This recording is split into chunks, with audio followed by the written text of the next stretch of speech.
1 ಕೊರಿಂಥ 2ನೇ ಅಧ್ಯಾಯ 3ನೇ ವಾಕ್ಯ ನೋಡ್ರಿ. ಪೌಲನು ಏನು ಹೇಳ್ತಾನೆ? ಬರೀ 1ನೇ ವಾಕ್ಯದಲ್ಲ, ಅದು ಮಾತ್ರ ಅಲ್ಲ, 2ನೇ ವಾಕ್ಯ 2ನೇ ಅಧ್ಯಾಯದ 3ನೇ ವಾಕ್ಯ, 1 Corinthians chapter 2 verse 3. He says, ಇದಲ್ಲದೆ ನಾನು ನಿಮ್ಮಲ್ಲಿಗೆ ಬಂದಾಗ ನಿಮ್ಮ ಬಳಿಯಲ್ಲಿ ಹೆಂಗೆ ಬಂದಂತೆ? ಬಲಹೀನನು, ಭಯಪಡುವವನು. ಇವನು ಯಾರು? ಇವನು ದೊಡ್ಡ ಅಪೊಸ್ತಲ. ಇವನು ಸತ್ತ ಹೆಣಗಳನ್ನು ಎಬ್ಬಿಸಿದಂಥ ಅಪೊಸ್ತಲ. ಹೆಂಗ್ ಬಂದಂತೆ? ಇನ್ನೊಂದ್ಸರಿ ಓದಿ. ಬಲಹೀನ, ಭಯಪಡುವವನು, ಬಹು ನಡುಗುವನು. ನಮಗೀಗಲೂ ನೆನಪಿದೆ, ಕೊರಿಂಥ ಪತ್ರಿಕೆಯನ್ನು ಪಾಸ್ಟರ್ ಮೈಕಲ್ ಕಳಿಸುವಾಗ ನಮಗೆ ಬೈಬಲ್ ಕಾಲೇಜ್ನಲ್ಲಿ ಅವ್ರು ಹೇಳಿದ್ರು, ಪೌಲ ಇವತ್ತೇನಾದರೂ ನಮ್ಮ ಕಾಲೇಜ್ನಲ್ಲಿ ಪ್ರಸಂಗ ಮಾಡಕ್ಕೆ ಬಂದರೆ ಪೌಲ ಅವ್ನ ಫೋಟೋನೇ ಕೊಡಲ್ಲ ಅಂದರು. ಈಗ ನೋಡಿದ್ರಲ್ಲ ಒಂದು ಫೋಟೋ, ಅದು ಅವರೇ ತೆಗೆದು ಹಾಕೊಂಡಿರೋದು. ನಾನು ಕೊಟ್ಟಿಲ್ಲ ಫೋಟೋ. ಆಲ್ಮೋಸ್ಟ್ ನಾನು ಹೇಳ್ತೀನಿ, ನಾನು ಫೋಟೋ ಯಾಕೆ ಹಾಕ್ತೀರಾ ನೀವು ಅಂತೀನಿ. ಯಾಕೆಂದರೆ ಪೌಲ ಫೋಟೋನೇ ಕೊಡಲ್ಲ. ಯಾಕೆ ಕೊಡಲ್ಲ ಗೊತ್ತಾ? ಪೌಲ 2 ಕಣ್ಗಳ ಉಬ್ಬು ಕ್ಲೋಸ್ ಆಗಿರ್ತಿತ್ತಂತೆ ಪೌಲನಿಗೆ. ಪೌಲ ಒಬ್ಬ ಕುಳ್ಳ, 4 ಅಡಿ ಸಮಥಿಂಗ್ ಇಂಚ್ ಅಷ್ಟೇ, ನನಗಿಂತ ಕುಳ್ಳ ಪೌಲ ಅವತ್ತಿನ ಕಾಲದಲ್ಲಿ ಒಂದು ವೇಳೆ ನಮ್ಮ ಕಾಲೇಜಿಗೆ ಪ್ರಸಂಗ ಮಾಡಕ್ಕೆ ಬರೋದಾದ್ರೆ ಪಾಸ್ಟರ್ ಮೈಕಲ್ ನಮ್ಗೆ ಹೇಳೋರು, ಪೌಲ ತನ್ನ ಫೋಟೋ ಕೊಡ್ತಿರ್ಲಿಲ್ಲ. ಪೌಲ ನೋಡಕ್ಕೆ ಅಟ್ರಾಕ್ಟಿವ್ ಆಗಿ ಹ್ಯಾಂಡ್ಸಮ್ ಆದಂಥ ವ್ಯಕ್ತಿ ಅಲ್ಲ, ಕುಳ್ಳ ಬೇರೆ. ಆದರೆ ಪೌಲ ಪ್ರಸಂಗ ಮಾಡಕ್ಕೆ ಬಂದರೆ ಒಳ್ಳೆ ಪ್ರಸಂಗ ಎಲ್ಲ ಮಾಡಾದ್ಮೇಲೆ ಪೌಲನ ಹತ್ರ ನಾವು ಹೋಗಿ ಕೇಳಿದ್ರೆ, ಪಾಲ್ ನಿಮ್ಮ ವಾಕ್ಯ ತುಂಬ ಚೆನ್ನಾಗಿತ್ತು, ಪಾಲ್ ಹೆಂಗೆ ಬಂದ್ರಿ ಅಂದರೆ, ತಗೋ ಅಲ್ಲೋಡೋ ಅಟ್ಲಸ್ ಸೈಕಲ್ ಕಾಣ್ತೈತೆ ಅಲ್ಲಿ, ಅದರಲ್ಲೇ ಬಂದಿದ್ದು. ಹೋಗಿ ಪೌಲ ಆಮೇಲೆ ಸೈಕಲ್ ಪೆಡಲೆಲ್ಲ ಹೊಡೆದು ರೆಡಿ ಮಾಡಿಕೊಂಡು ಪೌಲ ಬಂದು ಕೇಳೋನಂತೆ, ಇಲ್ಲಿ ಎಲ್ಲಾದರೂ ಬೇಕ್ರಿ ಇದೆಯಾ, ಟೀ ಅಂಗಡಿ ಇದೆಯಾ? ಯಾಕೆ? ನಾನು ಸ್ಪೇನು, ಮೆಕದೋನಿಯಾ ಅಲ್ಲೆಲ್ಲ ಸೇವೆಗೆ ಹೋಗಬೇಕು, ನನಗೆ ಅಲ್ಲಿಗೆ ಹೋಗೋಕ್ಕೆ ಏನಿಲ್ಲ, ಕಾಸಿಲ್ಲ, ವಿಶ್ವಾಸಿಗಳ ಹತ್ರ ದುಡ್ಡು ಕೇಳೋಕ್ಕಾಗಲ್ಲ. ಅದಕ್ಕೆ ನಾನು ಸ್ವಲ್ಪ ವರ್ಕ್ ಮಾಡಿಬಿಟ್ಟು ನೈಟು ಸ್ವಲ್ಪ ದುಡ್ಡು ಇಸ್ಕೊಂಡು ಮೆಕದೋನಿಯಾ, ಸ್ಪೇನ್ಗೆಲ್ಲ ಹೋಗ್ಬಿಟ್ಟು ಬರ್ತೀನಿ. ಇದನ್ನು ಹೇಳಿ ಪಾಸ್ಟರ್ ಮೈಕಲ್ ನಮ್ಮ ಕ್ಲಾಸ್ನಲ್ಲಿ ಕೇಳಿದ್ರು, ಇಂಥ ಅಪೋಸ್ತಲ ಯಾರಿಗಿಷ್ಟ ಅಂದರು? ನೀವು ಹೇಳಿ. ನಾನೀಗ ಹೇಳಿದ್ನಲ್ಲ, ನಿಮ್ಮ ಪಾಸ್ಟ್ರೇ ಈ ಗಾಡೀಲಿ ಬರ್ತಾಯಿದ್ದೀನಿ, ಏನಾದರೂ ಉಲ್ಟಾ ಪಲ್ಟಾ ಆಗಿ ಬಂದ್ಬಿಟ್ಟು ಗಡ್ಡ ಗಿಡ್ಡ ಬಿಟ್ಕೊಂಡು, ನೀವೇನಾಯ್ತು ಪಾಸ್ಟ್ರೆ, ಏನಾಗಾಯ್ತು ಪಾಸ್ಟ್ರೆ, ನಿಮ್ಗೆ ಏನಾಯಿತು ಇವತ್ತು ಬೆಳಿಗ್ಗೆ? ಏನು ರಾತ್ರಿ ಏನು ಹುಷಾರಿಲ್ವಾ ನಿಮಗೆ? ಅರ್ಥ ಆಯ್ತಿದ್ಯಾ ನಿಮಗೆ? ಪೌಲ ಹಂಗೆ, ನಾನೇ ನಿಮ್ಮಲ್ಲಿ ಗಡ್ಡ ಬಿಟ್ಟರೆ ಹೇಳ್ತೀನಿ ಶೇವಿಂಗ್ ಮಾಡ್ಕೊಳ್ದಿರ ಚರ್ಚ್ ಒಳಗೆ ಬರಬಾರ್ದು ಅಂತ. ಆದರೆ ನಾನು ಹೇಳ್ತಾ ಇರೋದು ಪೌಲನ್ ಸ್ಟ್ಯಾಂಡರ್ಡ್ ಅರ್ಥ ಮಾಡ್ಕೋಬೇಕು. ಪೌಲ ಬಲಹೀನನಾಗಿದ್ದ, ಆದರೆ ಅವತ್ತಿನ ಕಾಲದಲ್ಲಿ ಬೆನ್ಸಿದ್ದವನವನು, ಕುದುರೆ ಮೇಲೆ 4 ಕುದುರೆ, ಫ್ರಂಟಲ್ಲಿ ಬ್ಯಾಕಲ್ಲಿ ಬರ್ತಿತ್ತು ಅವನಿಗೆ, ಹೈ ಲೆವೆಲ್ ಪೌಲ. ಯೇಸು ಸ್ವಾಮಿ ಶಿಲುಬೆಯಲ್ಲಿ ಒಂದೇ ಒಂದ್ಸರಿ ಬೆಳಕು ಬಂತು, ಅವನು ಬಿದ್ದಿದ್ದೇ ತಡ, ಅವನ ಜೀವನನೇ ಚೇಂಜ್ ಆಗೋಯ್ತು.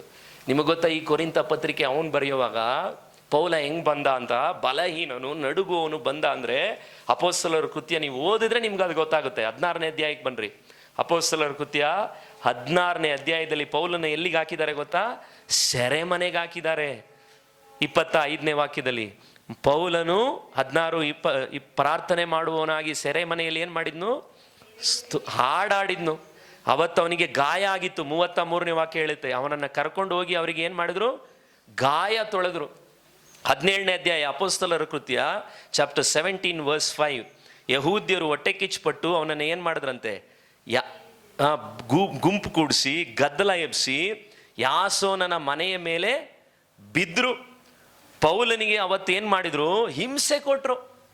9ನೇ ವಾಕ್ಯ ನೋಡ್ರಿ, ಯಾಸೋನನು ಮೊದಲಾದವರಿಂದ ಏನು ಮಾಡಿದ್ರು?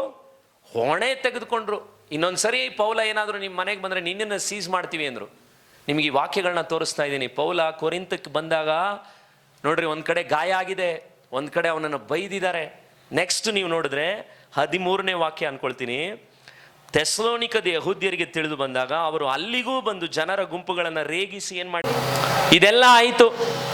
ಮತ್ತೆ ನೀವು ನೋಡ್ರಿ, ಪೌಲ ಎಲ್ಲಿಗೆ ಬರ್ತಾ ಇದ್ದಾನೆ? 16ನೇ ವಾಕ್ಯ 17-16ರಲ್ಲಿ ಅಥೇನೆಯಲ್ಲಿ ಕಾದುಕೊಂಡಿದ್ದಾಗ ಅಲ್ಲಿ ಯೇಸು ಸ್ವಾಮಿ ಬಗ್ಗೆ ಸುವಾರ್ತೆ ಹೇಳ್ತಾನೆ.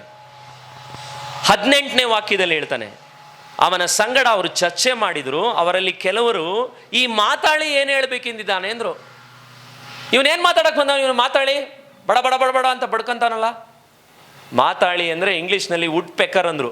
ಮರ ಕುಟ್ಕ, ನಿಮಗೆ ಗೊತ್ತಿದೆಯಾ? ಮರ ಕುಟ್ಕ ಪಕ್ಷಿ, ಲೊಟ್ಟು ಲೊಟ್ಟು ಲೊಟ್ಟು ಲೊಟ್ಟು ಅಂತ ಟಾರ್ಚರು. ಬಿಡದಿಲ್ಲಿ ಒಂದ್ಸರಿ ಒಬ್ಬ ಪೇಂಟ್ ಅಂಗಡಿ ಅವನಿಗೆ ಸುವಾರ್ತೆ ಸಾರಿದೆ. ನಾನು ಸುವಾರ್ತೆ ಸಾರ್ಬಿಟ್ಟು ಹಿಂಗೆ ಬಂದೆ, ಇನ್ನೊಬ್ಬರು ವಿಶ್ವಾಸಿ ಹೋಗಿದ್ದಾರೆ. ಅವಾಗ ಅವನು ಹೇಳಿದ್ನಂತೆ, ಬಂದಿದ್ನಪ್ಪ ಯಪ್ಪ ಗರಗಸ, ನೀವೆಲ್ಲ ಸುಜಿತ್ ಪ್ರಿಯನ್ ಅಂತಿದ್ದೀರಾ, ಅವನು ನಾನು ಕರೆದಿದ್ದು. ಇವತ್ತುವರೆಗೂ ಅವನ ಮುಖ ನೋಡಿದ್ರೆ ನನಗೆ ಮಾತಾಡೋಕ್ಕೆ ಬಾಯಿ ಬರಲ್ಲ. ಒಂದು ಕಡೆ ನನ್ನನ್ನೇ ನಾನು ಗರಗಸ ಅಂದ, ನಾನು ಹೋದ್ರೆ ಸತ್ರ ಸಾಯ್ಲಿ ಸುವಾರ್ತೆ ಕೇಳಲಿಲ್ಲ ಅಂದರೆ. ಆದರೆ ಅವನಿಗಾಗಿ ಹತ್ತಿದ್ದೀನಿ. ನಿಮ್ಗೇನು ಅನಿಸುತ್ತೆ?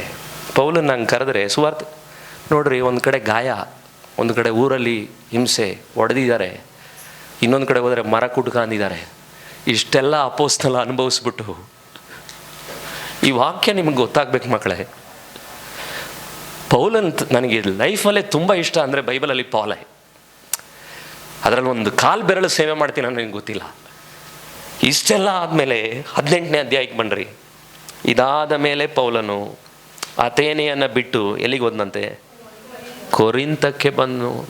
ಅರ್ಥ ಆಗ್ತಿದೆಯಾ ನಿಮಗೆ? ಪೌಲ ಬಲಹೀನನು, ನಡುಗುವನು, ಭಯಪಡುವನು. ಯಾಕೆ ಭಯಪಟ್ಟ? ಎಲ್ಲೋದ್ರೂ ಕೇಳಲಿಲ್ಲ ಜನ ಅವನ ಮಾತನ್ನ, ಅವನ ಬಗ್ಗೆ ತಿರಸ್ಕಾರವಾಗಿ ಮಾತಾಡಿದ್ರು. ಅಪೊಸ್ತಲ ರೀ, ಸತ್ತವರನ್ನ ಎಬ್ಬಿಸ್ಲಿಕ್ಕೆ ದೇವರು ಉಪಯೋಗಿಸಿದಂಥ ವ್ಯಕ್ತಿ ವೀಕ್ ಆಗಿದ್ದಾನೆ, ಬಲಹೀನನಾಗಿದ್ದಾನೆ. ಪೌಲನ್ನು ಭಯಪಟ್ನು. ಆದರೆ 19ನೇ ಅಧ್ಯಾಯ ನೀವು ನೋಡೋದಾದರೆ ನನಗೆ ಅಲ್ಲೊಂದು ಆಶ್ಚರ್ಯಕರವಾದಂಥ ಒಂದು ವಾಕ್ಯ ಇದೆ. ಅಲ್ಲಿ ಏನಿದೆ ಗೊತ್ತಾ? 18ನೇ ಅಧ್ಯಾಯದಲ್ಲಿ ನೀವು ನೋಡೋದಾದರೆ ಪೌಲನು ದೇವರ ವಾಕ್ಯವನ್ನು ಪ್ರಸಂಗಿಸ್ತಾನೆ. ಅವರೆಲ್ಲರೂ ಯಹೂದ್ಯರು ಖಂಡಿತವಾಗಿ ಸಾಕ್ಷಿ ಹೇಳಿದ್ರು. 6ನೇ ವಾಕ್ಯದಲ್ಲಿ ಅವರು ಎದುರಿಸಿ ದೂಷಿಸಲಾಗಿ ಅವನೇನು ಮಾಡಿದಂತೆ? ವಸ್ತ್ರನ ಜಾಡಿಸಿ ನಿಮ್ಮ ನಾಶನಕ್ಕೆ ನೀವೇ ಹೊಣೆ ಅಂದ್ಬಿಟ್ಟ.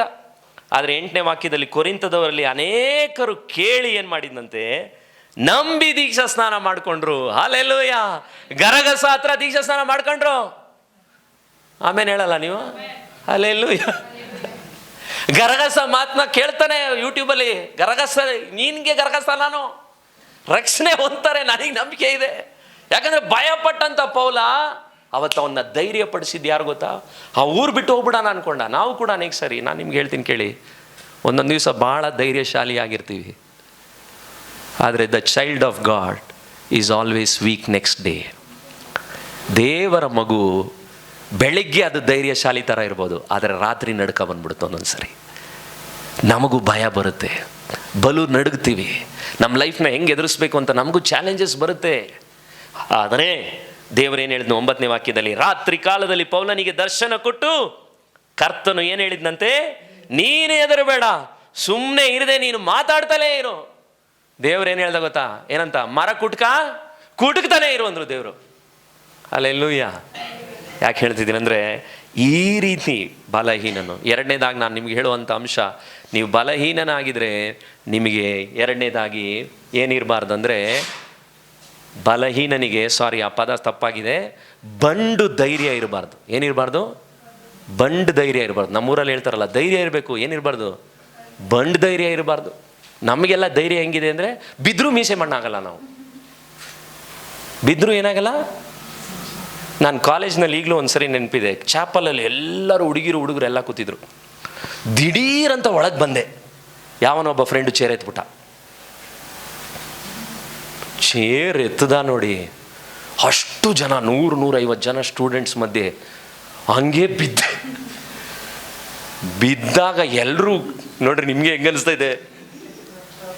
ನೀವೇನು ನಗ್ತಿದ್ದೀರಾ? ಅವತ್ತು ಇಡೀ 150 ಜನ ಸ್ಕೂಲಲ್ಲಿ, ಅಯ್ಯೋ ಕಾಲೇಜಲ್ಲಿ ಹಂಗೆ ನಗ್ತಾವ್ರೆ. ನಾನು ಎದ್ಬಿಟ್ಟು ನೀಟಾಗಿ ಹೋಗಿ ಬಿದ್ದೇ ಇಲ್ಲ ಅನ್ನೋ ಥರ. ಅವ್ರಿಗೆ ಅವಮಾನ ಆಗಿದೆ, ನನಗೇನು ಅವಮಾನ ಆಗಿದೆ. ಅದಾದ್ಮೇಲೆ ಇನ್ನೊಂದ್ಸರಿ ನಮ್ಮ ಕಾಲೇಜ್ನಲ್ಲಿ ಬಾತ್ರೂಮ್ ಒಳಗಡೆ ಬಿದ್ದೆ. ನಾನು ಬಿದ್ದಿದ ತಕ್ಷಣ ನೋಡಿದ್ದು ಹಿಂದೆ ಯಾವನಾದ್ರೂ ಅವನ ಅಂತ. ಯಾರು ನೋಡಿಲ್ಲ, ಬಚಾವ್. ಸಮ್ಟೈಮ್ಸ್ ನಾನು ಹೇಳ್ತಾ ಇದ್ದೀನಿ, ನಮಗೆ ಬಿದ್ರೂ ಅಷ್ಟೇ. ನಾನು ಹೇಳ್ತಾ ಇದ್ದೀನಿ, ದೇವ್ರ ಮಕ್ಕಳೇ, ನೀವು ಬಿದ್ದರೆ ನಂತರ ನೀವು ನಡ್ಕೊಳ್ಳೋ ಅಗತ್ಯ ಇಲ್ಲ, ಬಂಡು ಧೈರ್ಯವಾಗಿರೋ ಅಗತ್ಯ ಇಲ್ಲ. ಯಾಕಂದರೆ ನಾವು ಬಲಹೀನರೇ. ಆದರೆ 1 ಕೊರಿಂಥಿಯನ್ಸ್ 1:27, 1 ಕೊರಿಂಥ 1:27 ನಾವು ಓದಬೇಕು. ದೇವರು ಏನು ಮಾಡ್ತಾರಂತೆ? ಜ್ಞಾನಿಗಳನ್ನು ನಾಚಿಕೆ ಪಡಿಸುವುದಕ್ಕೆ ಲೋಕದ ಬುದ್ಧಿಹೀನರನ್ನು ಆರಿಸಿಕೊಂಡಿದ್ದಾನೆ, ಬಲಿಷ್ಠರನ್ನು ನಾಚಿಕೆ ಪಡಿಸುವುದಕ್ಕಾಗಿ ಬಲಹೀನರನ್ನು ಏನು ಮಾಡಿದ್ದಾನೆ? ಆರಿಸಿಕೊಂಡಿದ್ದಾನೆ. ಹಲ್ಲೆಲೂಯಾ. ಇವತ್ತು ನಿಮ್ಮ ಪಕ್ಕದಲ್ಲಿರೋರ್ಗೆ ಹೇಳಿ, ದೇವರು ಬಲಿಷ್ಠರನ್ನು ನಾಚಿಕೆ ಪಡಿಸ್ಲಿಕ್ಕೆ, ಪಕ್ಕದಲ್ಲಿರೋರ್ಗೆ ಹೇಳಿ, to ashame the stronger ones God has chosen you the weaker one. ದೇವರು ಯಾವಾಗಲೂ ವೀಕ್ ವೆಸಲ್ನ ದೇವರು ಆರಿಸ್ಕೊಳ್ತಾರೆ, ಬಲಹೀನ ಪಾತ್ರೆಗಳು. ಲೋಕದಲ್ಲೇ ಆರಿಸ್ಕೊಳ್ಳೋದು ಎಲ್ಲರೂ ಬಲಿಷ್ಠರುಗಳನ್ನ. ಅದಕ್ಕೆ ದೇವರ ಆಲಯದಲ್ಲಿ ನೀವು ಯಾವುದೇ ಚರ್ಚ್ಗೆ ಹೋಗ್ರಿ, ಹೆಚ್ಚು ಜನ ಯಾರಿರೋದು? ಶೆಡ್ಡಲ್ಲಿರೋರು. ಹೆಚ್ಚು ಜನ ಚರ್ಚ್ಗಳಿಗೆ ಬರೋದು ಯಾರು? ಕಾಲೋನಿಯವರು. ಹೆಚ್ಚು ಜನರು ಲೋಕ ಅವ್ರನ್ನ ತಿರಸ್ಕಾರ ಮಾಡಿದೆ, ಆದರೆ ದೇವರು ಅವ್ರನ್ನ ಆರಿಸ್ಕೊಳ್ತಾರೆ. ಅದು ದೇವರ ಜ್ಞಾನ, ದೇವರ ಅದ್ಭುತವಾದಂಥ ಜ್ಞಾನ. ಅದು ನಾಚಿಕೆ ಪಡಿಸ್ಬೇಕು, ದೇವರಿಗೆ ಅದೇ ಇಷ್ಟ. ಯಾಕಂದ್ರೆ ಆ ಬಡವರು, ಆ ಬಲ ಇಲ್ಲದವರುಗಳನ್ನ ದೇವರು ತೆಗೆದುಕೊಂಡು ದೇವರು ತಾನು ಬಲಿಷ್ಠರಾಗಿ ಅವರನ್ನು ಮಾಡ್ತಾನೆ. ಅದು ದೇವರ ಪ್ಲಾನ್. ಹಾಗಿದ್ರೆ ದೇವರು ಬಲಿಷ್ಠರಾಗಿ ನೀವು ಮಾಡುವಾಗ ನೀವು ಬಲಹೀನರಂತೆ ಯಾಕೆ ಕುತ್ಕೊಂತೀರಾ? ಕುತ್ಕೋಬಾರದು. ಯಾಕಂದ್ರೆ ದೇವರು, ಪೌಲನು ಏನು ಹೇಳ್ತಾ ಇದ್ದಾನಂದ್ರೆ, ದೇವರ ಸನ್ನಿಧಿಯಲ್ಲಿ ಅವರಿಗೆ ಧೈರ್ಯವಾಗಿ. ನೋಡ್ರಿ, ನಾನು ತೋರಿಸುವಂಥ ಒಬ್ಬ ವ್ಯಕ್ತಿ ಬಿಲ್ಲಿ ಗ್ರಹಾಮ್. ಆ ಸೇವಕ, ದೇವರು ಅಮೇರಿಕಾದಲ್ಲಿ ಸುಮಾರು ಪ್ರಧಾನಮಂತ್ರಿ ಅಧ್ಯಕ್ಷರುಗಳ ಜೊತೆಯಲ್ಲಿ ಅವರು ಬ್ರೇಕ್ಫಾಸ್ಟ್ ಮಾಡ್ತಾರೆ, ಅನೇಕರಿಗೆ ದೇವರ ವಾಕ್ಯ ಕಲಿಸ್ತಾರೆ. ಆದರೆ ಬಿಲ್ಲಿ ಗ್ರಹಾಮ್ ಯಾರು? ಒಬ್ಬ ಸಾಧಾರಣ ಡೈರಿ ಫಾರ್ಮಲ್ಲಿ ಒಬ್ಬ ಹಾಲು ಹಾಕೋ ಹುಡುಗ. ಅವ್ರ ಅಪ್ಪ ಅಮ್ಮನ ಹಾಲು ಕೊಟ್ಟರೆ ಅದನ್ನು ತೊಗೊಂಡೋಗಿ ಹಾಲು ಹಾಕ್ತಾ ಇದ್ನು. ಆದರೆ ಒಂದು ದಿವಸ ದೇವರು ಸಂಧಿಸಿದ ಮೇಲೆ ಬಿಲ್ಲಿ ಗ್ರಹಾಮ್ ದೇವರ ಬಲದಿಂದ ತುಂಬಲ್ಪಡ್ತಾರೆ. ಅವ್ರ ವಾಕ್ಯ ಕೇಳಿ ತಮ್ಮನ್ನು ಬಿಟ್ಕೊಡ್ತಾರೆ. ಅವರು ಸಾಯೋವರೆಗೂ ಅವರಿಗೆ ಓನ್ ಜೆಟ್ ಕೂಡ ಇರಲಿಲ್ಲ.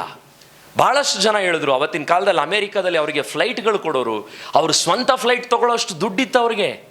ಆದರೆ ಭೂಮಿಯಲ್ಲಿ ಇರೋವರೆಗೂ ಬಿಲ್ಲಿ ಗ್ರಹಾಮ್ ನನಗೆ ತುಂಬ ಇಷ್ಟವಾದಂಥ ಒಬ್ಬ ಸೇವಕರು. ಯಾಕಂದರೆ ಆ ಲೋಕದ ಆಡಂಬರಕ್ಕೆ ಹೆಚ್ಚು ಆತನು ಮುಖ್ಯತ್ವನೇ ಕೊಡಲಿಲ್ಲ.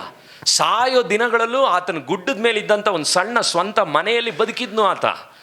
ಅಮೇರಿಕಾ ಪ್ರೆಸಿಡೆಂಟ್ಗಳ ಜೊತೆಯಲ್ಲಿ ಕಾಲ ಕಳೆಯೋನು, ಗಾಲ್ಫ್ ಆಡುವಂಥ ವ್ಯಕ್ತಿ. ಆದರೆ ಹಾಗೆ ಯಾಕೆ ಬದುಕಿದ್ರು? ಇಂಟರ್ವ್ಯೂ ಅಲ್ಲಿ ಕೇಳ್ತಾರೆ, ಬಿಲ್ಲಿ ಗ್ರಹಾಮ್, ನೀವು ಎಷ್ಟು ದೊಡ್ಡ ದೊಡ್ಡ ವ್ಯಕ್ತಿಗಳ ಜೊತೆ ಎಲ್ಲ ಕುತ್ಕೊಂಡು ಇದು ಮಾಡಿದ್ರಲ್ಲ, ನಿಮಗೆ ಸಕ್ಸಸ್ ಬಗ್ಗೆ ಏನು ಅನಿಸುತ್ತೆ? ಬಿಲ್ಲಿ ಗ್ರಹಾಮ್ ಹೇಳ್ತಾರೆ, ಓ ನಿಮಗೆ ಗೊತ್ತಿಲ್ಲ, ನನ್ನ ಲೈಫ್ನಲ್ಲಿ ಎಷ್ಟೋ ಜನ ನನಗೆ ಧಮಕಿ ಹಾಕಿದ್ದಾರೆ. ಎಷ್ಟೋ ಜನ ನಾನು ಬ್ಲ್ಯಾಕ್ ವೈಟ್ ಪೀಪಲ್ಗಳ ಮಧ್ಯದಲ್ಲಿ ಕಪ್ಪು ಜನರುಗಳನ್ನ ಪ್ರೀತಿಸಬೇಕು ಅಂತ ಹೇಳಿದ್ರಿಂದ ಬಿಳಿ ಜನರುಗಳು ನನ್ನನ್ನು ಸಾಯಿಸ್ತೀನಿ ಅಂತ ಹೇಳಿದ್ದಾರೆ. ನನಗೆ ಕಾಯಿಲೆಗಳು ಬಂದಿದೆ, ನನಗೆ ಕಷ್ಟಗಳು ಬಂದಿದೆ, ನನ್ನ ನೋವುಗಳೆಲ್ಲ ನನಗೆ ಬಂಡ ಧೈರ್ಯ ಬರಲಿಲ್ಲ. ನಾನು ದೇವರ ಹತ್ರ ಬಲಹೀನನ ಆಗೋದೆ. ಜಗತ್ತಿನಲ್ಲಿ ಅಷ್ಟು ದೊಡ್ಡ, ಇವತ್ತು ಪೌಲನ ನಂತರ ದೇವರು ಪ್ರಪಂಚದಲ್ಲಿ ಉಪಯೋಗಿಸಿದಂಥ ಅತಿ ದೊಡ್ಡ ಸೇವಕ ಇದ್ರೆ ಬಿಲ್ಲಿ ಗ್ರಹಾಮ್ ಅಂತ ಹೇಳ್ತಾರೆ. ಲಕ್ಷಾಂತರ ಜನರು ಬರ್ತಾರೆ. ಯೂಟ್ಯೂಬಲ್ಲಿ ಬೇಕಿದ್ರೆ ನೋಡ್ರಿ, ಬಿಲ್ಲಿ ಗ್ರಹಾಮ್ ಅಂತ ಹೊಡೆದ್ರೆ ಲಕ್ಷಾಂತರ ಜನ ಮೀಟಿಂಗ್ಗಳನ್ನು ಅಟೆಂಡ್ ಮಾಡ್ತಿದ್ರು. ಆದರೆ ಆ ಮನುಷ್ಯ ಹೇಳ್ತಾನೆ, ನಾನು ಧೈರ್ಯ ಇರಲಿಲ್ಲ ನನಗೆ, ನಾನೊಬ್ಬ ಸಾಧಾರಣ ಡೈರಿ ಫಾರ್ಮ್ನಲ್ಲಿ ಕೆಲಸ ಮಾಡ್ತಿದ್ದ ಹುಡುಗ. ಯಾಕೆ ಹೇಳ್ತೀನಿ ಅಂದರೆ, ದೇವರಿಗೆ ಇವತ್ತು ದೇವರ ಆಲಯದಲ್ಲಿ ಬೇಕಾಗಿರೋದು ಕರ್ತನ ಭೋಜನಕ್ಕೆ ನೀವು ಬರ್ತಿದ್ದೀರಾ. ನೀವು ಈ ಕರ್ತನ ಭೋಜನಕ್ಕೆ ಬರುವಾಗ ಬಲಶಾಲಿಗಳ ಥರ ಬರಬಾರ್ದು, ಬಲಹೀನರ ಥರ ಬರಬೇಕು. Lord, I have sinned against you, ನಾನು ಪಾಪ ಮಾಡಿದ್ದೀನಿ, ನನ್ನ ಲೈಫ್ನಲ್ಲಿ ಇದೆಲ್ಲ ಆಗಿದೆ ದೇವರೇ, ಆದರೆ ನನ್ನ ದಯವಿಟ್ಟು ಕರುಣಿಸು, ನನ್ನ ಬದಲಾಯಿಸು. ಯಾವಾಗ ಆ ಬಲಹೀನರಾಗಿ ಧೈರ್ಯ ಇಲ್ಲದೆ ನೀವು ಬರ್ತಿರೋ, ನಾನು ಅದಕ್ಕೆ ಒಂದು ಮಾತು ಬರೆದೆ, ಎಂಟೆದೆ ಬಂಟರ ಥರ ಅವರೆಲ್ಲ ಇರಲಿಲ್ಲ. ಪೊಂಡರಾಜ್ ಅಂಕಲ್ ಅನ್ನುವಂಥ ದೇವ್ರ ಸೇವಕ, ನಾನು ನಿಮ್ಗೆ ಹೇಳಿದ್ದೀನಿ, ಸಿಂಹದ ಥರ ಪ್ರಸಂಗ ಮಾಡೋರು. ಆದರೆ ಒಂದೊಂದು ಸರಿ ನಮ್ಮ ಜೊತೆ ಪ್ರೇಯರಲ್ಲಿ ಕೂತ್ಕೊಳ್ಳೋವಾಗ ಯಾವಾಗಲೂ ಮಕ್ಕಳ ಥರ ಒಪ್ಕೊಬಿಡೋರು. ತಮ್ಮ, ಅವನ ಹತ್ರ ಕೋಪ ಬಂತು, ಅವನು ಹಂಗೆ ಮಾಡಿಬಿಟ್ಟ, ನಾನು ಹೆಂಡತಿ ಹತ್ರ ಮೊನ್ನೆ ಹಿಂಗೆ ನಡ್ಕೊಂಡೆ ನೋಡು, ನನಗೇ ನಾಚಿಕೆ ಆಗೋಯ್ತು ಅನ್ನೋರು. ಅವರೆಲ್ಲ ಆ ರೀತಿ ತಮ್ಮ ತಪ್ಪುಗಳನ್ನ ಯಾಕೆ ಒಪ್ಕೊಳ್ತಿದ್ರು ಅಂದರು, ನಿಮಗೆಲ್ಲ ಎಷ್ಟು, ಕೆಲವರಿಗೆ ಎಷ್ಟು ನಾನು ಹೇಳ್ತಿದ್ದೀನಿ, ನಿಮ್ಮಲ್ಲಿ ಕೆಲವ್ರುಗಳಿಗೆ ನಿಮ್ಮ ಹೆಂಡತಿಗೆ ನೀವು ಸಾರಿ ಹೇಳೋದು ಕಲ್ತ್ಕೊಂಡಿದ್ದೀರಾ? ನೀವು ಕೆಲವರು ಫಸ್ಟ್ ಸಾರಿ ಹೇಳೋದನ್ನ ಕಲ್ತ್ಕೊಂಡಿದ್ದೀರಾ? ಕ್ಷಮಿಸ್ಬಿಡು, ನಾನು ತಪ್ಪಾಯಿತು, ನಾನು ಹಿಂಗೆ ನಡ್ಕೋಬಾರ್ದಾಗಿತ್ತು, ಅದು ಕೂಡ ಹೇಳೋಕ್ಕೆ. ಯಾಕಂದ್ರೆ ಬಂಡ ಧೈರ್ಯ, ಬಿದ್ದರೂ ಮೀಸೆ ಮಣ್ಣಾಗಲ್ಲ. ಯಾಕೆ ಹೇಳ್ತೀನಿ ಅಂದರೆ, ದೇವರಿಗೆ ಧೈರ್ಯಶಾಲಿಗಳೆಲ್ಲ ಬೇಕಾಗಿರೋದು, ಬಂಡ ಧೈರ್ಯ ಎಲ್ಲ ಬೇಕಾಗಿರೋದು. ತಗ್ಗಿಸ್ಕೊಂಡು, ದೇವರೇ ಈ ಕರ್ತನ ಭೋಜನ ಬರ್ತಾ ಇದ್ದೀನಿ, ನನಗೆ ಪರಿಶುದ್ಧವಾಗಿರೋಕ್ಕೆ ಆಗಲ್ಲ ಸ್ವಾಮಿ, ನನಗೆ ವೀಕ್ನೆಸ್ ಇದೆ ದೇವರೇ, ಕೋಪ ಇದೆ ದೇವರೇ, ಆದರೆ ಇವತ್ತು ಬರ್ತಾ ಇದ್ದೀನಿ, ದಯವಿಟ್ಟು ಇದನ್ನು ತಗೊಳ್ಳೋವಾಗ ನನಗೆ ನಿನ್ನ ಬಲ ಕೊಡಪ್ಪ, ನಿನ್ನ ಬಲ ಕೊಡು ದೇವರೇ. ಅದಕ್ಕೆ ನಾನು ನಿಮ್ಗೆ ಹೇಳ್ತಾ ಇದ್ದೀನಿ, ಎಂಟೆದೆ ಬಂಟರು ದೇವರಿಗೆ ಬೇಕಾಗಿಲ್ಲ, ಎಂಟಾಣ ಇಲ್ದಿರೋ ಎಂಟ ಇದ್ರೆ ಸಾಕು. ಗಂಡೆದೆ ಪುರುಷರುಗಳು ಯಾರು ಗೊತ್ತಾ? ಗಂಡಸು ಅಂತ ಯಾರನ್ನ ಹೇಳೋದು ಗೊತ್ತಾ? ದೇವರ ಸನ್ನಿಧಿಯಲ್ಲಿ ಅಳುವವನು ಗಂಡಸು. ಸತ್ಯವೇದದ ಪ್ರಕಾರ ನಿಮಗೆ ಅಳೋನು ವೀಕ್ನೆಸ್ ಅನ್ನಿಸ್ಬೋದು, ಆದರೆ ಬೇರೆಯವರಿಗಾಗಿ ಅಳೋದು, ಬಿಲ್ಲಿ ಗ್ರಾಹಂ ಹೇಳ್ತಾರೆ, ಸ್ವಾರ್ಥಕ್ಕಾಗಿ. He who prays for self he is a weakest man, he who prays for others he is a strongest man ಅಂತಾರೆ. ಬೇರೆಯವರಿಗಾಗಿ ಅಳುವವನಂತೆ ಧೈರ್ಯಶಾಲಿ. ಗೊತ್ತಾ ನಿಮಗೆ ಅದು? ಬೇರೆಯವರಿಗಾಗಿ ನೀವು ಅಳ್ತಿದ್ದೀರಾ? ಈ ವಾರದಲ್ಲಿ ಒಂದು ತೊಟ್ಟು ಕಣ್ಣೀರು ಬಂದಿದೆಯಾ ನಿಮಗೆ? ಕರ್ತನ ಭೋಜನ ತೊಗೊಳಕ್ಕೆ ಬಂದಿದ್ದೀರಾ? ದೇವರೇ, ಊರಲ್ಲೂ ಜನರಲ್ಲೂ ನನಗೆ ಹಿಂಗೆ ಆಗ್ತಾ ಇದೆ, ನನ್ನ ಸಮಯ ಹಿಂಗಿದೆ, ಜನರುಗಳು ಹಿಂಗೆ ಆಗ್ತಾ ಇದ್ದಾರೆ, ಒಂದು ತೊಟ್ಟು ಕಣ್ಣೀರು. ದೇವರ ಸನ್ನಿಧಿಯಲ್ಲಿ ನಿಮಗೆ ಸೋಮವಾರದಿಂದ ಶನಿವಾರದವರೆಗೂ ಒಂದು ತೊಟ್ಟು ಕಣ್ಣೀರು ಬರಲಿಲ್ಲ ಅಂದರೆ ನಿಮ್ಮ ಪ್ರೇಯರಲ್ಲಿ ನೀವುಗಳು ಪಾಪಿಗಳಾಗಿ ದೇವರನ್ನ ದ್ರೋಹ ಮಾಡಿದ್ರು ನಿಮ್ಮ ಎದೆ ಯಾಕೆ ಕೊಡ್ಕೊಳ್ತಾ ಇಲ್ಲ? ಯಾಕಂದರೆ ನೀವೆಲ್ಲ ಸ್ಟ್ರಾಂಗ್, ನಾವೆಲ್ಲ ಸ್ಟ್ರಾಂಗ್ ಆಗಿಬಿಟ್ಟಿದ್ದೀವಿ. ಸ್ಟ್ರಾಂಗ್ ಅಲ್ಲ ದೇವರಿಗೆ ಬೇಕಾಗಿರೋದು. ಯಾರೋ ಪಕ್ಕದಲ್ಲಿರೋ ಗೆಳೆ ವೀಕ್. ಯಾರಿಗೆ ಬೇಕು? Weakest man. ಹಾಗಿದ್ರೆ ಎಲ್ಲರೂ ಹಾಗೆ ಇದ್ದೀರಿ ಅಂತ ಹೇಳ್ತಾ ಇಲ್ಲ, ಬಲಹೀನರಾಗಿ ಇವತ್ತು ಬನ್ನಿರಿ. 1 ಕೊರಿಂಥ 2ನೇ ಅಧ್ಯಾಯ 4ನೇ ವಾಕ್ಯದಲ್ಲಿ ಏನು ಹೇಳ್ತಾನೆ? ನಿಮ್ಮ ನಂಬಿಕೆಯು ಮಾನುಷ್ಯ ಜ್ಞಾನವನ್ನು ಆಧಾರ ಮಾಡಿಕೊಳ್ಳದೆ ದೇವರ ಶಕ್ತಿಯನ್ನು ಏನು ಮಾಡಬೇಕಂತೆ? ಆಧಾರ ಮಾಡಿಕೊಂಡು. ನಿಮ್ಮ ಬೋಧನೆ ಪ್ರಸಂಗದಲ್ಲಿ ನಾನು ಮನವೊಲಿಸುವ ಜ್ಞಾನ ವಾಕ್ಯಗಳನ್ನು ಪ್ರಯೋಗಿಸಿದೆ. ಯಾರ ಬಲವನ್ನು ಪ್ರಕಟಿಸಿದಂತೆ? ದೇವರ ಆತ್ಮನ ಬಲವನ್ನು ಏನು ಮಾಡಿದಂತೆ? ಪ್ರಕಟಿಸಿದನು. ಇವತ್ತು ನಾವು ಕೂಡ ಯಾರ ಮಾತನ್ನು, ಅದಕ್ಕೆ ಯೂಟ್ಯೂಬ್ನಲ್ಲಿ ಮೋಟಿವೇಶನ್ ಸ್ಪೀಕರ್ಗಳು, ಸದ್ಗುರು, ಸ್ವಾಮೀಜಿಗಳು ಅದನ್ನೆಲ್ಲ ಮೆಸೇಜ್ ನೋಡ್ಕೊಂಡು ಕೂತ್ಕೋಬಾರ್ದು. ಅವರೆಲ್ಲ ಸದ್ಗುರು, ಸ್ವಾಮೀಜಿ, ಗುರುಗಳೆಲ್ಲ ಏನು ಹೇಳ್ತಾರೆ ಗೊತ್ತಾ? ನಿನ್ನಲ್ಲಿ ಬಲ ಇದೆ, you can do it, you will overcome. ಸ್ವಾಮೀಜಿಗೆ ನೀವು ಕಮೆಂಟ್ ಹಾಕಬೇಕು, ನಿಮ್ಮಿಂದ ಆಗಲ್ಲ. ಯಾರಿಂದ ಆಗೋದು? ಯಾಕಂದರೆ ಪ್ರಪಂಚ ಮೋಟಿವೇಶನ್ ಸ್ಪೀಕರ್ಗಳನ್ನ ಇವತ್ತು ಯೂಟ್ಯೂಬಲ್ಲಿ ಯೂತ್ಸ್ ಎಲ್ಲ ನೋಡ್ತಾ ಇದ್ದಾರೆ. I can do it, you can do it. Nike ಏನಾಗಲ್ಲ. ದೇವರು ಪೌಲ ಹೇಳ್ತಾ ಇದ್ದಾನೆ, ಯಾರ ಶಕ್ತಿಯನ್ನು ನೀವು ಆಧಾರ ಮಾಡ್ಕೋಬೇಕು? ಪೌಲ. ಅದಕ್ಕೆ ಯಾಕಂದರೆ ಪೌಲ ಆ ಥರ ಎಲ್ಲ ಇದ್ದವನು, ಕುದುರೆ ಮೇಲೆ ಇದ್ದಾಗ ತೊಗೊಂಡೋದ ಲೆಟರ್ ತೊಗೊಂಡು ಸಾಯಿಸೋಕೋದವನು. ದೇವರು ಕುದುರೆನ ಬೆಳಕು ಕೊಟ್ಟರು, ಕೆಳಗೆ ಬಿದ್ದ, ಕಣ್ ಕಾಣಲಿಲ್ಲ. 3 ದಿವಸ ಹಗಲು ರಾತ್ರಿ ಕಣ್ ಕಾಣಲಿಲ್ಲ ಪೌಲನಿಗೆ. ಬೈಬಲ್ ಓದಿ ನೋಡ್ರಿ, ಅಪೊಸ್ತಲರ ಕೃತ್ಯ 9ನೇ ಅಧ್ಯಾಯದಲ್ಲಿ. ಹೇಳಲಿಕ್ಕೆ ಸಮಯ ಇಲ್ಲ ನನಗೆ. 3 ದಿವಸ ಊಟಕ್ಕಿರಲಿಲ್ಲ ಅವನಿಗೆ. ಅವನು ಹೇಳುತ್ತೆ 3 ದಿವಸ ರಾತ್ರಿ ಹಗಲು ಊಟ ಇರಲಿಲ್ವಂತೆ ಪೌಲನಿಗೆ. ತಡವಾರಿಸ್ಕೊಂಡು ಹೋಗಿರ್ತಾನೆ.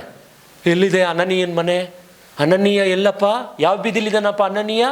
ಕರ್ಕೊಂಡೋಗಿಯಪ್ಪ. ಬೈಬಲ್ ಹೇಳುತ್ತೆ, ಅಲ್ಲಿಗೆ ಹೋದ್ಮೇಲೆ 3 ದಿವಸ ಊಟ ಕೊಟ್ಟ ಮೇಲೆ ಬಲ ಹೊಂದಿದನು. ದೇವರು ಪೌಲನ್ನ ಹೇಳ್ತಾರೆ, ಇನ್ನು ಮುಂದೆ ನಾನು ಅವನ್ನ ಯೂಸ್ ಮಾಡ್ತೀನಿ, ಬಲವಾದ ವ್ಯಕ್ತಿಯಾಗಿ ಯೂಸ್ ಮಾಡ್ತೀನಿ. ಆದರೆ ಯಾಕಂದರೆ ಅವನ ಬಲನ ದೇವರು ಇಲ್ದಂಗೆ ಮಾಡಿಬಿಟ್ರು. ಅದಕ್ಕೆ ದೇವರು ನಮ್ಮನ್ನು ನಿಮ್ಮನ್ನು ಕುಗ್ಗಿಸ್ತಾನೆ, ಬಲಹೀನರಾಗಿ ಮಾಡ್ತಾನೆ. ನಾವು ಅದಕ್ಕೆ ಬಿಟ್ಕೊಡ್ಬೇಕು. ಹಾಗಿದ್ರೆ ಪೌಲನು ಬಳಸಿದಂಥ ಬಲಹೀನನಿಗೆ ಏನಿರಲ್ಲ? ನೆಕ್ಸ್ಟ್ ಪಾಯಿಂಟ್ ನೀವು ನೋಡೋದಾದರೆ, ಬಲಹೀನನಿಗೆ ಸ್ವಭರವಸೆ ಇರೋದು. ಅದಕ್ಕೆ ಪೌಲನು ಬಳಸಿದಂಥ ದೇವರ ಶಕ್ತಿ ಯಾವುದು ಪಾಸ್ಟ್ರೆ? 1 ಕೊರಿಂಥ 1:8, 1:18 ಬೇಗನೆ ಓದೋಣ. ದೇವರ ಶಕ್ತಿ ಎಲ್ಲಿದೆ? ಶಿಲುಬೆಯ ವಿಷಯವಾದ ಮಾತು ನಾಶನದ ಮಾರ್ಗದಲ್ಲಿರುವವರಿಗೆ ಹುಚ್ಚು ಮಾತಾಗಿದೆ, ರಕ್ಷಣೆಯ ಮಾರ್ಗದಲ್ಲಿರುವ ನಮಗಾದರೂ ದೇವರ ಏನಾಗಿದೆ? ಶಕ್ತಿಯಾಗಿದೆ. The power of the cross. ದೇವರ ಮಾತು ಏನಾಗಿದೆಯಂತೆ? ಶಕ್ತಿಯಾಗಿದೆ. ದೇವರ ಆತ್ಮನ ಶಿಲುಬೆ ದೇವರ ಶಕ್ತಿ. ಆ ಶಿಲುಬೆ ನಮ್ಮನ್ನು ನಿಮ್ಮನ್ನು ಬಲಪಡಿಸುವಂಥದ್ದು ಇವತ್ತು ಬೆಳಗ್ಗೆ. ಹಲ್ಲೆಲೂಯ. ಅದಕ್ಕೆ ಪೌಲನು ಆ ಶಕ್ತಿಯನ್ನು ಅವನು ಬಳಸ್ದ. 2 ಕೊರಿಂಥ 3ನೇ ಅಧ್ಯಾಯ 2ನೇ ವಾಕ್ಯ. ಆ ಶಕ್ತಿಯಿಂದ ಅವನು ಪ್ರಸಂಗ ಮಾಡಿದ್ರಿಂದ 2 ಕೊರಿಂಥ 3:2 ಅವನು ಹೇಳ್ತಾನೆ, ನೀವೇ ನಮ್ಮ 2 ಕೊರಿಂಥ 3:2 ನೀವೇ ನಮ್ಮ ಯೋಗ್ಯತಾ ಪತ್ರ. ಪೌಲನನ್ನು ಅಪೊಸ್ತಲ ಅಂತ ಅವ್ರು ಸ್ವೀಕರಿಸಲೇ ಇಲ್ಲ. ಪೌಲ ಹೇಳ್ತಾನೆ, ನಾನು ಅಪೊಸ್ತಲ ಅಲ್ವಾ ಅನ್ನೋದಕ್ಕೆ ಪ್ರೂಫ್ ಏನು ಗೊತ್ತಾ? ನೀವೇ ನನ್ನ ಪ್ರೂಫು. ಯಾಕೆ ಗೊತ್ತಾ? ನಿಮ್ಗೆಲ್ರಿಗೂ ಸುವಾರ್ತೆ ಹೇಳಿ ಕಣ್ಣೀರು ಸುರಿಸಿ ಪ್ರಾರ್ಥನೆ ಮಾಡಿದಾಗ ನಿಮ್ಮ ಹೃದಯ ಬದಲಾಯ್ತಲ್ಲ, ಅದಕ್ಕಿಂತನೂ ಪ್ರೂಫ್ ಬೇಕಾ? ದೆವ್ವ ಓಡಿಸಲ್ಲ ಪ್ರೂಫು. ನಿಮ್ಮ ಹಾರ್ಟ್ ಚೇಂಜ್ ಆಗಿದೆಯಲ್ಲ, ಅದಕ್ಕೆ ಯಾರು ಪ್ರೂಫು? ದೇವರೇ ಪ್ರೂಫು. ಅವತ್ತು ಯೋಗ್ಯತಾ ಪತ್ರ ಅಂದರೆ ಲಾಯರ್ ಹತ್ರ ಕೊಡುವಂತಹ ಲೀಗಲ್ ಡಾಕ್ಯುಮೆಂಟು, ಲೀಗಲ್ ಪ್ರೂಫ್ ಅದು. ಆ ಪ್ರೂಫ್ನ ಹೇಳ್ತಾ ಇದ್ದಾನೆ, ನೀವೇ ನನಗೆ ಪ್ರೂಫು. ನಿಮಗೆ ನಾನು ಪ್ರಾರ್ಥನೆ ಮಾಡಿ ವಾಕ್ಯ ಹೇಳಿದಾಗ ನೀವೆಲ್ಲ ಕುಡುಕರುಗಳು ಬದಲಾಗಿಲ್ವಾ? ನೀವುಗಳು ಪ್ರಾರ್ಥನೆ ಮಾಡಿ ನಾನು ಕೇಳಿದಾಗ ವ್ಯಭಿಚಾರ ಬಿಡಲಿಲ್ವಾ? ನೀವೇ ನನಗೆ ಪ್ರೂಫು. ಆ ಬಲ ಪೌಲನಿಗೆ ಎಲ್ಲಿ ಬಂತು? ಕೆಳಗಡೆ ಅವನು ಹೇಳ್ತಾನೆ ಏನಂತ 5ನೇ ವಾಕ್ಯದಲ್ಲಿ, ನಮಗಿರುವ ಸಾಮರ್ಥ್ಯವು ದೇವರಿಂದಲೇ ಬಂದದ್ದು. ಹಲ್ಲೆಲೂಯಾ. ನಮಗಿರುವ ಸಾಮರ್ಥ್ಯವು ಎಲ್ಲಿ ಬಂತಂತೆ? ದೇವರಿಂದಲೇ ಬಂದದ್ದು. ಎಲ್ಲರೂ ನಿಮ್ಮ ತಲೆ ಮೇಲೆ ಕೈ ಇಟ್ಟೇಳಿ, ದೇವರೇ ನನ್ನ ಸಾಮರ್ಥ್ಯ ನಿನ್ನಿಂದ ಬರಲಿ ಸ್ವಾಮಿ. ಹಲ್ಲೆಲೂಯಾ. ಇದುವರೆಗೂ ನನ್ನ ಸಾಮರ್ಥ್ಯ ಇತ್ತು, ಆದರೆ ನನ್ನ ಸಾಮರ್ಥ್ಯ ಎಲ್ಲಿಂದ ಬರಬೇಕು? ದೇವರಿಂದ ಬರಬೇಕು. ಹಲ್ಲೆಲೂಯಾ. ನೋಡ್ರಿ, ನಾನು ಅದಕ್ಕೆ ಪೌಲನು ಏನು ಹೇಳ್ತಾ ಇದ್ದಾನೆ ಅಂದರೆ, ದೇವರ ಕಳುಹಿಸಿದಂಥ ಸೇವಕನ ಮೇಲೆ ಭರವಸೆ ಇಡೋದಕ್ಕಿಂತ ಕಳುಹಿಸಿದಂಥ ದೇವರ ಮೇಲೆ ನೀವು ಭರವಸೆ ಇಡಬೇಕು. ಹೇಳೋದು ಇನ್ನೊಂದು ಸರಿ ಹೇಳ್ತೀನಿ. ಕಳೆದ ವಾರ ಪಾಪ ಸಿಸ್ಟರ್ ರತ್ನ ಅವರು ಒಳ್ಳೆ ಮಾತು ಹೇಳಿದ್ರು. ಏನಂತ? ದೇವರು ಲೋಕದ ಮೇಲೆ ಎಷ್ಟೋ ಪ್ರೀತಿಯನ್ನಿಟ್ಟು ಪಾಪ ಪ್ಲ್ಯಾನ್ ಮಾಡಿಕೊಂಡು ಚೆನ್ನಾಗಿ ಒಂದೊಳ್ಳೆ ಕವನ ಥರ ಹೇಳಿದ್ರು. ನಮ್ಮನ್ನು ಪ್ರೀತಿಸಿ ಸಂಸ್ಥಾನ ಸಭೆಗೆ ನಮ್ಮ ಪಾಸ್ಟ್ರನ್ನು ಕೊಟ್ಟನು. ಇವತ್ತು ಅವರೇ ಬಂದಿಲ್ಲ, ಪರವಾಗಿಲ್ಲ, ಪಾಪ ಅವ್ರಿಗೇನೋ ಕೆಲಸ ಆಯಿತು. ಆದರೆ ನಾನು ನಿಮ್ಗೆ ಹೇಳ್ತಾ ಇದ್ದೀನಿ, ಅದು ಒಳ್ಳೆಯದೇ, ಮಹಿಮೆ ದೇವ್ರಿಗೆ ಹೋಗಲಿ. ಆದರೆ ನಿಮ್ಮ ಹತ್ರ ಕೈ ಚಾಚಿ ಬೇಡ್ಕೊಳ್ತೀನಿ, ದೇವರು ಕಳುಹಿಸಿದಂಥ ಸೇವಕನ ಮೇಲೆ ಭರವಸೆ ಇಡುವುದಕ್ಕಿಂತ ಕಳುಹಿಸಿದಂತಹ ದೇವರ ಮೇಲೆ ನೀವು ಭರವಸೆ ಇಡ್ರಿ. ಯಾಕಂದರೆ ಸುಜಿತ್ ಕೂಡ ಒಂದು ವೇಳೆ ವಂಚನೆಗಾರನಾಗ್ಬೋದು, ಆದರೆ ದೇವರು ವಂಚನೆಗಾರ ಅಲ್ಲ.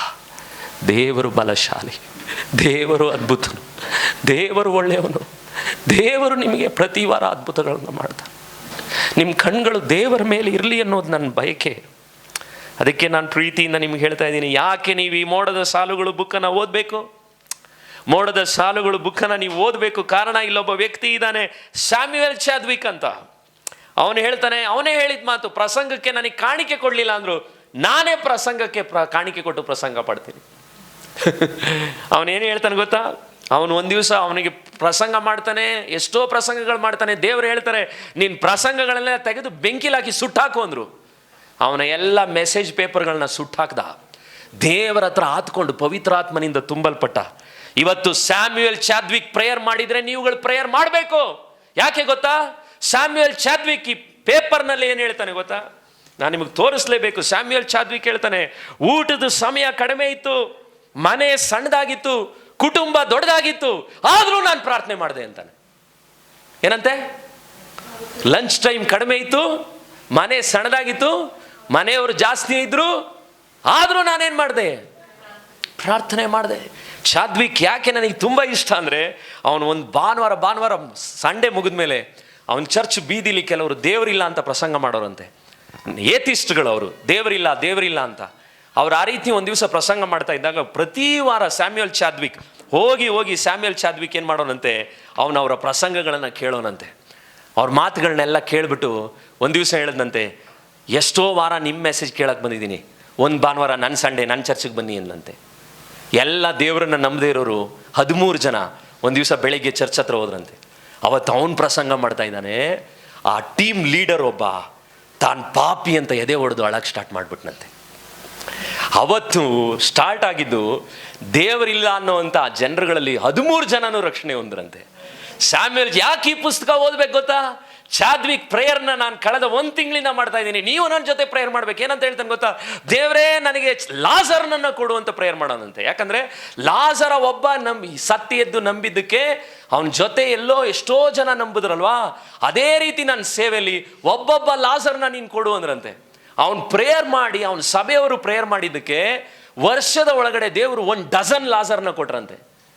ರೌಡಿ ಬಾಬ್ ಅನ್ನೋನು, ಮ್ಯಾಜಿಕ್ ಮಾಡೋನು, ದೊಡ್ಡ ರೌಡಿ ಒಂದು ದಿವಸ ಮನ ತಿರುಗಿ ಚರ್ಚಿಗೆ ಬಂದಂತೆ. ಸ್ಯಾಮ್ಯುಯಲ್ ಚಾದ್ವಿಕ್ ಅವ್ರ ಲೈಫ್ನಲ್ಲಿ ಬಲ ಎಲ್ಲಿಂದ ಬಂತು? ಜ್ಞಾನದಿಂದ ಅಲ್ಲ, ಬುದ್ಧಿಯಿಂದ ಅಲ್ಲ. ಯಾಕೆ ಈ ಪುಸ್ತಕವನ್ನು ನಾನು ಕಣ್ಣೀರಿನಿಂದ ನಿಮ್ಮ ಹತ್ರ ಕೇಳ್ಕೊತಾ ಇದ್ದೀನಿ ಮಕ್ಕಳೇ, ದಯಮಾಡಿ ಈ ಪುಸ್ತಕ ನೀವು ಓದಬೇಕು. ಯಾಕಂದರೆ ನೀವು ಈ ಚರ್ಚಿಗೆ ಬರೋದ್ರಿಂದ ದೇವರ ಬಲ ಹೊಂದ್ಕೊಂಡು ಹೋಗಬೇಕು. ಪ್ರತಿ ವಾರ ಆ ಬಲದಿಂದ ನೀವು ಬದುಕುವವರಾಗಬೇಕು. ಅವ್ರ ಮುಖಾಂತರ ಹುಟ್ಟಿದಂಥ ಒಬ್ಬ ಕಾಲೇಜ್ ಹುಡುಗನೇ ಲೆನಾರ್ಡ್ ರಾವೆನ್ ಹಿಲ್, ಅವರ ಪುಸ್ತಕನ ನಾನು ಬರೆದಿದ್ದು, ಟ್ರಾನ್ಸ್ಲೇಟ್ ಮಾಡಿದ್ದು. ಅಂದರೆ ನಿಮ್ಗೆ ಅರ್ಥ ಆಗ್ತಿದೆಯಾ? ದೇವರು, ಮೂಡಿ, ಸ್ಪರ್ಜನ್ ಈ ಬುಕ್ನಲ್ಲಿ ಬರೆದಿರುವಂಥ ಪ್ರತಿಯೊಬ್ಬ ವ್ಯಕ್ತಿಗಳು ಇವ್ರು ಯಾರು ಬಲಶಾಲಿಗಳಲ್ಲ, ನಿಮ್ಮ ಥರ ನಮ್ಮ ಥರ ಸಾಧಾರಣ ವಿಶ್ವಾಸಿಗಳಾಗಿದ್ದವ್ರೆ. ಆದರೆ 100 ವರ್ಷ ಆದಮೇಲೂ ಇವ್ರ ಪುಸ್ತಕಗಳನ್ನು ಹುಡುಕಿ ನಾನು ಟೈಪ್ ಮಾಡಿ ಬರೀತಿದ್ದೀನಿ ಅಂದರೆ ಕಾರಣ, ಇವರನ್ನು ಬಳಸಿದಂಥ ದೇವರು ನಿಮ್ಮನ್ನು ನಮ್ಮನ್ನು ಕೂಡ ಬಳಸ್ತಾನೆ. ಹಲ್ಲೆಲೂಯಾ. ಆ ಬಲ ಯಾರಿಂದ ಬಂತಂತೆ? ಇವ್ರಿಗೆಲ್ಲಿಗೂ ದೇವರಿಂದ ಬಂತು. ಅದಕ್ಕೆ ನಿಮ್ಮ ಹತ್ರ ನಾನು ಕಡೆಯದಾಗಿ ಕೇಳ್ಕೊಳ್ತಾ ಇದ್ದೀನಿ, 2 ಕೊರಿಂಥ 4ನೇ ಅಧ್ಯಾಯ ಎಲ್ಲರೂ ಎದ್ದು ನಿಂತು ಓದಿ ನಾವು ಪ್ರಾರ್ಥನೆ ಮಾಡೋಣ. 2 ಕೊರಿಂಥಿಯನ್ಸ್ ಚಾಪ್ಟರ್ 4 7ನೇ ವಾಕ್ಯ. ಅದು ನೋಡ್ರಿ, 2 ಕೊರಿಂಥ 4:7 ಏನು ಹೇಳುತ್ತೆ? ಬಲಾಧಿಕ್ಯವು ದೇವರದೇ ಹೊರತು ನಮ್ಮೊಳಗಿಂದ ಬಂದದ್ದಲ್ಲ. ಪಕ್ಕದಲ್ಲಿರೋರ್ಗೆ ಹೇಳಿ, ನಿಮ್ಮೊಳಗಿರೋ ಬಲ, your strength has not come from your own, it has come from God. ನಿಮ್ಮ ಬಲ ಯಾರಿಂದ ಬಂದಿರೋದು? ದೇವರಿಂದ ಬಂದಿರೋದು. ಹಲ್ಲೆಲೂಯಾ. ದೇವರಿಂದ ಬಂದಿರುವಂತಹ ಬಲ ಅದು ಎಲ್ಲಿದೆಯಂತೆ? ಈ ನಿಕ್ಷೇಪವು ಮಣ್ಣಿನ ಘಟಗಳಲ್ಲುಂಟು. ಹಲ್ಲೆಲೂಯಾ. ಅವತ್ತಿನ ಕಾಲದಲ್ಲಿ ಬಂಗಾರ ನಿಧಿ ಏನಾದರೂ ಸಿಕ್ಕಿದ್ರೆ, ನಾನು ಒಂದ್ಸರಿ ನಿಮ್ಗೆ ಹೇಳಿದೆ, ಗೋಲ್ಡ್ ಸಿಕ್ಕಿದ್ರೆ ಅದನ್ನು ಕರಗಿಸ್ಬಿಟ್ಟು ಮಡಿಕೆ ಒಳಗಡೆ ಇಟ್ಟಿರೋರು ರಾಜರುಗಳು, ಅದನ್ನು ಕೆಳಗಡೆ ಇಟ್ಟಿರೋರು. ಆ ಮಡಿಕೆ ನೋಡಿದ್ರೆ ಯಾರಿಗಾದ್ರೂ ಮಡಿಕೆ ಅಂತ ಅನ್ಸೋದು, ಮಣ್ಣಿನ ಘಟ ಅನ್ಸೋದು. ಅದರೊಳಗಡೆ ಏನು ತುಂಬಿಸಿಟ್ಟಿರೋರು? ಗೋಲ್ಡ್, ಸೋನಾ. ಆ ಮಣ್ಣಿನ ಘಟ ಆಚೆ ನೋಡಿದ್ರೆ ಮಡಿಕೆ ತರ ಕಾಣೋದು, ಒಳಗಡೆ ಏನಿರೋದು? ಗೋಲ್ಡ್. ಅದಕ್ಕೆ ದೇವರು ಇವತ್ತು ಸೇವಕರುಗಳು ಎಲ್ಲ ಯಾರಂದ್ರೆ ಅವ್ರ ಮಡಿಕೆ ಒಳಗಡೆ ಇರೋ ನಿಧಿ ಯಾವುದು? ಯೇಸು. ಹಲ್ಲೆಲೂಯಾ. ನಮಗೆ ಸೋನಾ ದಿಕ್ತಾ ನೈ, ಈ ಮಿಟ್ಟಿ ಕಾ ಬಾಡಿ ಲಿಕ್ತಾ ಹೇ. ನಮಗೇನು ಕಾಣ್ತಾ ಇದೆ? ಅವ್ರು ಬಂದಿದ್ದು ಒಳ್ಳೇದಾಯ್ತು. ಅವಾಗ ಹಿಂದಿ ಬರುತ್ತೆ ನೋಡಿ, ಕಷ್ಟಪಟ್ಟು ಹಿಂದಿಲಿ ನಾನು ವಾಕ್ಯ ಬರ್ತಿದ್ದೀನಿ ನೋಡ್ರಿ. ಹಲ್ಲೆಲೂಯಾ. हम मिट्टी के परंतु हम मिट्टी के पात्रों में यह धन इसलिए रखा है कि असीम महानता हमारी ओर से नहीं वरनु परमेश्वर की ओर से ठहरे. हालेलुया. महिमे ಯಾರಿಗೆ ಬಂದಿದೆಯಂತೆ? ದೇವರಿಗೆ ಬಂದಿದೆಯಂತೆ. ಹಾಲೆಲೂಯಾ. ಹಮಾರಿ ಓರ್ ಸೆ ನೈ, ನಮ್ಮ ಹತ್ರ ಅಲ್ಲ, ಬಲ ಯಾರ ಹತ್ರ ಇದೆ? ಅದಕ್ಕೆ ಮಣ್ಣಿನ ಘಟ ಆಗಿರೋದ್ರಿಂದ ಸೇವಕರುಗಳು ತಪ್ಪು ಮಾಡ್ತಾರೆ. ಸಹಿಸ್ಕೊಳ್ರಿ. ಯಾಕಂದರೆ ಬಂಗಾರ ದೇವ್ರದು. ಈ ಮಣ್ಣಿನ ಘಟಕ್ಕೂ ಕೋಪ ಬರುತ್ತೆ, ಈ ಮಣ್ಣಿನ ಘಟಕ್ಕೂ ಟೆನ್ಷನ್ ಆಗುತ್ತೆ. ಪಾಸ್ಟರ್ಗೆ ಹೆಂಗೆ ಮಾಡ್ಬಿಡ್ತು? ಮಣ್ಣು ಮಿಟ್ಟಿ, ನೀವು ತಿನ್ನೋದು ಉಪ್ಪು ಖಾರ ಸಕ್ಕರೆ ಎಲ್ಲ ನಾನು ತಿಂತಾಯಿದ್ದೀನಿ, ಆದರೆ ಹಂಗಂತ ನಿಮ್ಮ ಎಲ್ಲ ಸ್ಟ್ಯಾಂಡರ್ಡ್ಗೆ ನಾವು ಇಳಿದು ಬರಲ್ಲ. ಪರಿಶುದ್ಧತೆಯಲ್ಲಿ ಮಾದರಿಯಾಗಿ ನಾವು ಜೀವಿಸಬೇಕು ಅನೇಕ ವಿಷಯಗಳಲ್ಲಿ. ಅದರ ಮುಂದನ್ನು ನಾನು ನಿಮ್ಗೆ ಹೇಳ್ತಾ ಇದ್ದೀನಿ, ಯಾವಾಗಲೂ ಒಳ್ಳೆಯ ಅದ್ಭುತವಾದಂಥ ಸೇವಕರನ್ನು ನೋಡಿದ್ರೆ ನಿಮ್ಮ ಕಣ್ಗಳು ಆ ಸೇವಕರ ಮೇಲೆ ಹೋಗಬಾರ್ದು. ಯಾರ ಮೇಲೆ ಹೋಗಬೇಕು? ಆ ಪಾತ್ರೆ ಒಳಗಿರುವಂತಹ ಗೋಲ್ಡ್ ಯೇಸು ಕ್ರಿಸ್ತನ ಮೇಲೆ ಹೋಗಬೇಕು. ನನಗೆ ಈ ವಾಕ್ಯ ತುಂಬ ಇಷ್ಟ. ಯಾಕೆ ಗೊತ್ತಾ? 8ನೇ ವಾಕ್ಯ, 20 ವರ್ಷದಲ್ಲಿ ನನ್ನನ್ನು ಬಲಪಡಿಸಿ ನಿಲ್ಲಿಸಿದ್ದಿದ್ರೆ ಈ ವಾಕ್ಯ. 8ನೇ ವಾಕ್ಯ, ಸರ್ವ ವಿಧದಲ್ಲಿಯೂ ನಾನು ಹಿಂಗೆ ಓದೋದು ಈ ವಾಕ್ಯನ ಮನೆಯಲ್ಲಿ, ನನ್ನ ರೂಮ್ನಲ್ಲಿ ನಾನು ಹಿಂಗೆ ಓದೋದು ಈ ವಾಕ್ಯನ. ಸರ್ವ ವಿಧದಲ್ಲಿಯೂ ಸುಜಿತ್ಗೆ ಇಕ್ಕಟ್ಟು ಇದ್ದರೂ ಸುಜಿತ್ ಅತಿ ಸಂಕಟ ಪಡುವವನಲ್ಲ, ಸುಜಿತ್ಗೆ ದಿಕ್ಕು ಕಾಣದವನಾಗಿದ್ನು. ಸುಜಿತ್ ಕೇವಲ ದೆಸೆಗೆಟ್ಟವನಲ್ಲ, ಸುಜಿತ್ ಹಿಂಸೆ ಪಡುವವನಾಗಿದ್ದರೂ ಕೈ ಬಿಡಲ್ಪಟ್ಟವನಲ್ಲ, ಸುಜಿತ್ ಕೆಡವಲ್ಪಟ್ಟವನಾಗಿದ್ದರೂ ಪ್ರಾಣ ನಷ್ಟಪಡುವವನಲ್ಲ. ಸುಜಿತ್ ಕಾರಣ ಅಲ್ಲ, ಸುಜಿತ್ ಮಣ್ಣಿನ ಘಟ್ಟದಲ್ಲಿ, ನಿಮ್ಮ ಒಬ್ಬೊಬ್ಬರ ಮಣ್ಣಿನ ಘಟ್ಟದಲ್ಲೂ ದೇವರಿಗೆ ಇವತ್ತು ಆಸೆ ಹೊಂದಿದೆ. ಈ ಕರ್ತನ ಭೋಜನ ತಗೊಳ್ಳುವಾಗ ನಿಮ್ಮೊಳಗಡೆ ನಿಧಿಯಾಗಿರುವಂಥ ಕ್ರಿಸ್ತನು ಹೆಚ್ಚಾಗಬೇಕು. ಈ ಕರ್ತನ ಭೋಜನ ತಗೊಳ್ಳುವಾಗ ನಿಮ್ಗೇನು ಆಸೆ ಬರಬೇಕು? ದೇವರೇ, ಹೋದ ವರ್ಷದಲ್ಲಿ ಹೋದ ತಿಂಗಳಿನಲ್ಲಿ ನಾನು ಯಾವ ಪಾಪಗಳಿಂದ ಹೋರಾಡ್ತಿದ್ದೀನೋ ಅದನ್ನು ನಾನು ಗೆಲ್ಲಬೇಕು ಸ್ವಾಮಿ, ನನಗೆ ಕೃಪೆ ಕೊಡು ಸ್ವಾಮಿ.